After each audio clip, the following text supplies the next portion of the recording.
It's a brand new week. You're welcome to our first edition of Market Review for this week, Monday, October 5th, 2020. We take you through developments in the financial and capital markets as it relates to the economy. As we continue to look towards dynamic Nigerian equities markets, let's give you a lineup of what we'll be discussing today. We'll give you an overview of the market performance for the previous week at the global equities level, an overview of performance in the markets previous week for local equities. We'll bring to you the coronation report summary on mutual funds in Nigeria and the opportunities. And then something very interesting, a tidal wave. Yes, a tidal wave that passed the Nigeria Stock Exchange. Did you just hear that? That's an interesting report summary from FBN Quest. We'll look at it. What was that tidal wave? And then the rise of digital trading and financial transactions. Of course, COVID-19 opened the opportunities for that, and we'll discuss briefly around that, and then some additional updates on the global markets. So let's begin with the global equities markets. It was mixed as investors moved into the shares of beaten down sectors on the heels of a sharp stock market sell-off the week before. However, stock stumbled last week Friday after President Donald Trump of the United States of America tested positive for COVID-19. That really created a lot of ruptures for the markets. Consequently, the US Dow Jones Index closed at plus 2.4%. S&P closed at plus 2.5%, while stocks were up at the time of the report. In Europe, the stocks Europe closed at plus 1.1%.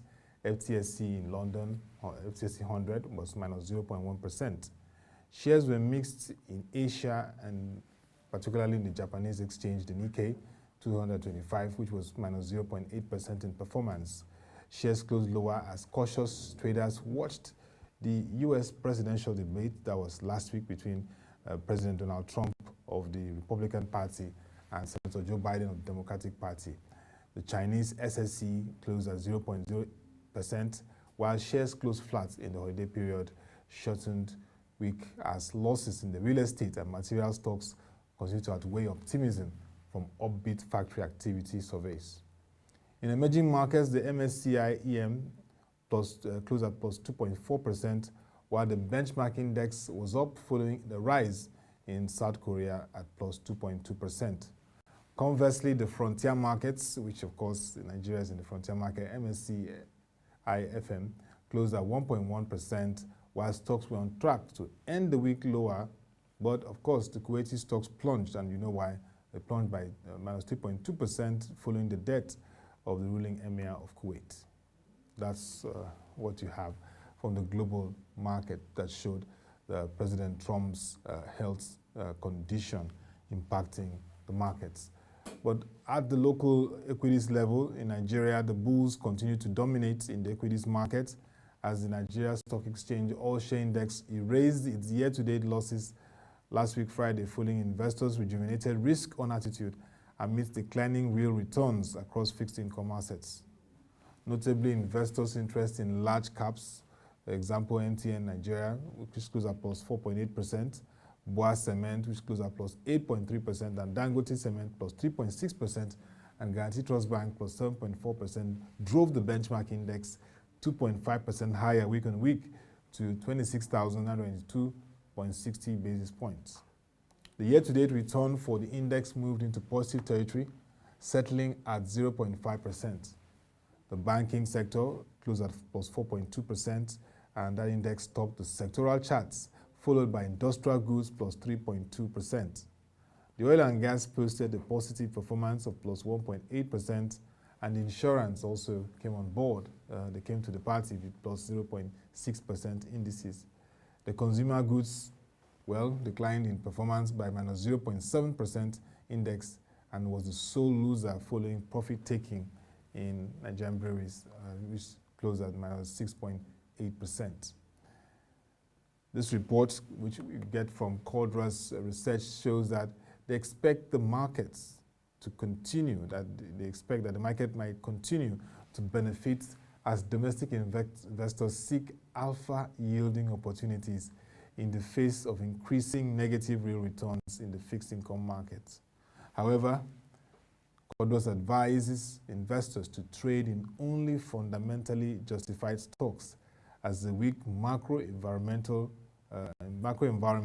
remains a significant headwind for listed companies. And just in addition to that, that is why you need to follow ProShare, because in our stock updates on our platform, if you log on to www.proshareenergy.com and go to our stock updates and also our analyst page, you will get reports of those stocks and how they're performing, and that will help you to make that right investment decision. Let's go to Coronation Research, which released a report themed From Savings to Mutual Funds. It's capturing the mutual funds market in Nigeria, a multi-billion market, and the opportunities there and how it is evolving. According to the report, mutual funds are growing rapidly and are quickly becoming the default destination for Nigerian savings. You heard that. Just as the pension funds began to take off a decade ago, now mutual funds are growing fast.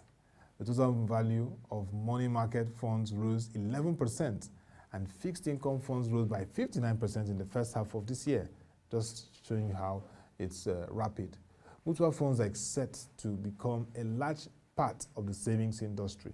In a few years, they may rival Nigeria's pension funds in size. I just told you, it's a multi-billion in the industry now. In its new report, The Shifting Appetite of the Nigerian Investor from Savings to Mutual Funds, the renowned Coronation Research explains the conditions behind this growth. The total assets under management of Nigeria's mutual funds, also known as the collective investment schemes, rose by 305% in the period between 2015 and 2019, a remarkable surge, if you ask me, more than doubling in inflation-adjusted terms, as commercial banks progressively offered lower rates on saving accounts. More money switches to mutual funds, and the introduction of tech-based saving platforms introduces a new generation of young savers to mutual funds. That's for the millennials and the Gen Zs who like things fast, and quick. The mutual funds industry in Nigeria faces two challenges. In this report, according to Mr. Guy Satoriski, Head of Research at Coronation Asset Management. The first is risk management. In that risk management, said the era of high returns from Nigerian treasury bills ended in 2019. Today, investors need to invest in a variety of other asset classes in order to obtain a reasonable return without becoming totally exposed to only one asset class. That means that investment management is more complex and more necessary than before. And then second, there needs to be more information on fund performance in order to facilitate fund selection by investors and professional advisors. Fortunately, the industry and its regulator are moving in this direction, preparing the ground for a hugely expanded mutual fund industry in future and creating the conditions for a significant capital base. That's what the Coronation report has captured, and that is why every Nigerian investor should begin to take this market seriously and explore the opportunities. As you see, the fixed income and challenges, and of course equities, the low returns, mutual funds has become a very interesting option for savings and investments. So you're now here, and you should make more inquiries. Like I said, visit our website, proshareenergy.com, and you'll get all those updates on mutual funds and what's happening in that space. Now let's go to that thing I told you. I said a tidal wave passed the Nigeria Stock Exchange. What's a tidal wave? I mean, according still to the FBN Quest research analysis, a Washington-based Institute of International Finance, IIF, estimated that portfolio investors pulled US $90 billion from the emerging markets in March alone this year, and that perhaps half the damage has since been reversed. From the research, it is shown that from Nigeria Stock Exchange data, the offshore retreat in the month was just $88 million. The exit by fixed income players from Nigeria would have been larger, yet it is clear the sell-off was uneven, very limited in China, and more pronounced elsewhere in Asia and very heavy in Latin America, including South Africa. The numbers are marginal in an emerging market context, but there has been a net outflow by foreigners from the Nigerian Stock Exchange every month this year since the period other than May. Total transactions on the Nigerian Stock Exchange declined by 9.2% year-on-year to 1.20 trillion naira in January to August 2020, capturing that period. The foreigners' share declined from 44.9% to 39.1% over the same period. The Nigeria Stock Exchange All-Share Index has advanced for the past 7 sessions, and the year-to-date sell-off has narrowed to just minus 1.2% year-to-date. Turnover has picked off a very low base to a little more than $10 million, equivalent in the last 5 sessions. Local institutions have probably bought stock from the offshore community, and from the research analysis, we're a long way from calling a recovery given the fundamentals. Of course, recently, the NSE-ASI has performed so much better this year than the NSE's 20s, minus 30.3% year-to-date in Nairobi. That's the Nairobi exchange. And of course, the report from comparing Nigeria. And the Nairobi Stock Exchange, looking at Kenya, has better prospects for growth and household spending than Nigeria.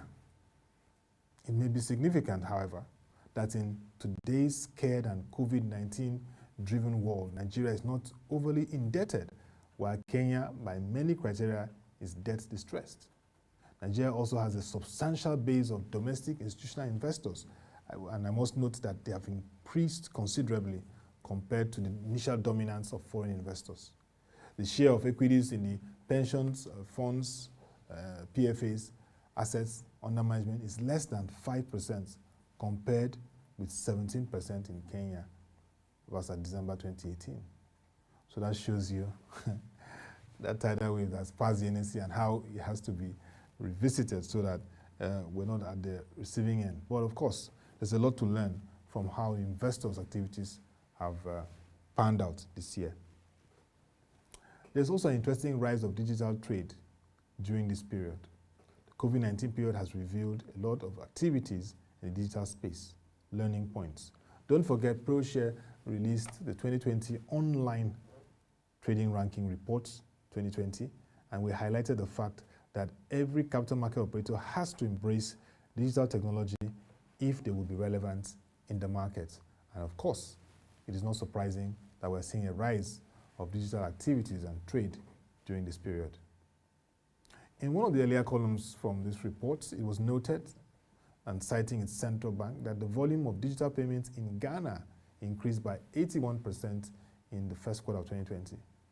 The lockdown in response to COVID-19 was the main factor, although it should be also mentioned that the judicious waiving of fees on mobile money transfers was also a factor. This particular webinar, which is excerpts of this report on digitization, learned about the impact of COVID-19 and the broader direction of the process. A senior employee at a Pan-African bank stated that COVID-19 had brought a major shift in customer behavior and noted a steep increase in the use of facility for the asking of questions. The sale of products on digital had also picked up. It also showed that fintech companies, which provides business loans for small and micro enterprises via mobile money in the Eastern African region, had stepped up their lending during the lockdown. They dropped their prices by 10% and offered health insurance with COVID-19 cover. Very interesting. The rate of collections on due dates did not suffer at all. And to bring this down to earth, the moderator of this forum referred to a survey that the firm was involved in, conducted at the height of the lockdown across the continent. It showed, inter alia, that 70% of African banks do not onboard their new customers digitally from end to end. 70% of African banks do not onboard their customers end to end. Looking before COVID-19 and hopefully to life after, a lot has been picked up and some positive trends for the role of digital in financial services have been learned. A founder of a Lagos-based investment company said that recent years, which has seen investments of about $500 million in the niche, has brought a sharp rise in the trust in fintech solutions. For the most part, those solutions were still the low-hanging fruit of payments and loans. She also noted that a democratization of access to investment products, which had involved a widening of the client base from the traditional high net worth individuals to the broader middle class was important.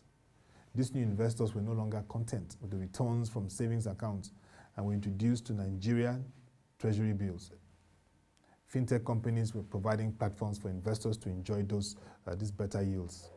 The story has since moved on with the crashing of the National Treasury bills returns, and those same investors will be looking at other federal government of Nigeria papers.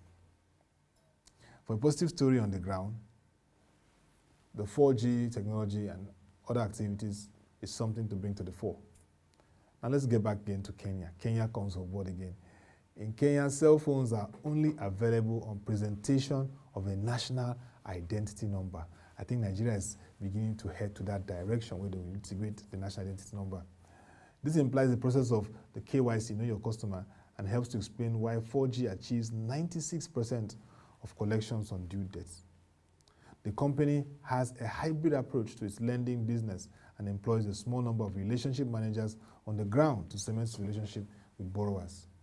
It is now working with the MasterCard Foundation and selected non-governmental organizations to boost its lending business. Interesting. Finally, in this forum, the founder of a payment service provider in Africa said that the continent has become a great source of talent for digital operators. All four participants on the webinar were confident that even enthusiastic about the capacity of the niche to create wealth and jobs in the continent. Of course, it is important to share the optimism because the discussion was about the application of digital to one specific industry, financial services. And from the moderation and the concept of the event, it is very clear that digital financial services has now become the new normal and a must to go for all operators in the market. It's very important. Very, very important that they take that into court. And so the moderator for this forum ramped up by asking about how this whole digital process can evolve into a way that it helps address the constraints and challenges that the market is facing. And of course, the issue of poor regulation came to the fore. Regulation remains a major challenge in climes like Nigeria and across Africa. In some jurisdictions, and then there are poor security and the gaps in hard infrastructure, because infrastructure remains a major aspect of how we can really improve our digital service operations, particularly broadband. As we speak, in terms of Nigeria, only 3 states have agreed to make that policy shift, make that policy step to reduce the right-of-way charges and enable telcos and tech players to invest more in broadband technology. And that is Kwara State, also Kaduna State, and Ekiti. We hope that other 33 states will take more steps. The Lagos State Governor, Mr. Babajide Sanwo-Olu, recently in a forum said that the government has created an enabler for the investment in broadband and fiber optics. The first 3,000 kilometer investment will be made, and then another 3,000 to make it 6,000 kilometers, a stretch of broadband investment that will increase the broadband infrastructure in the states and serve as an enabler for broadband technology and embed the digital economy in the states. States like Akwa Ibom are also engaging major tech operators like Main One to see how they can tap into the digital economy. Hopefully, the state government will also follow suit in the enabling environment for right-of-way and investment in broadband. So this is really a big call to our state governments to embrace these enabling policies that can allow more investment in broadband. Ekiti State is also in agreement with about 2 tech companies, telcos, to invest about 6,000 kilometers to of broadband. So you can see that that's the way to go. Ekiti already made that enabler, and then people are investing. And so when you create the enabling environment, expect those investments, and that's how we can grow the digital economy, and that's how we can grow digital financial services, and that's how we can make great opportunity and utilize what has become of COVID-19. You call it the new normal. I call it the new economy, the digital economy. So let's wrap up with some developments at the global markets. Like we reported earlier, President Donald Trump is undergoing treatment at the Walter Reed Hospital after testing positive to COVID-19. He's the world's #1 leader of the largest economy in the world. And when anything happens in the US, it has a global impact. The US futures climbed with global stocks on optimism as we begin the new week over economic stimulus and the fact that the president may soon leave the hospital. The yen retreated and treasuries in the US are still steady. Consumer companies and banks led a broad advance among European stocks early this morning, and equities in Asia are notched for gains, while crude oil rebounded from a 3-week low from the reports. Haven assets dipped, with gold and the dollar edging lower. A member of the Trump's medical team yesterday said that the president could be released from hospital as soon as today after treatment for COVID-19. But Trump's condition remains clouded by confusion, according to reports, with the president's effort to show strength contradicted by conflicting accounts from his doctors.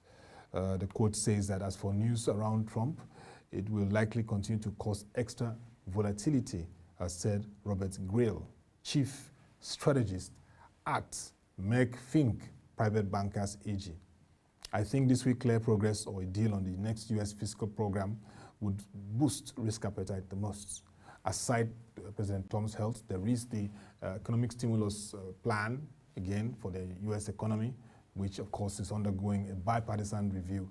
Nancy Pelosi, House Speaker, Democrats, and of course we have from the US, the Senate and leader Mitch McConnell and others are pushing for that to sell through.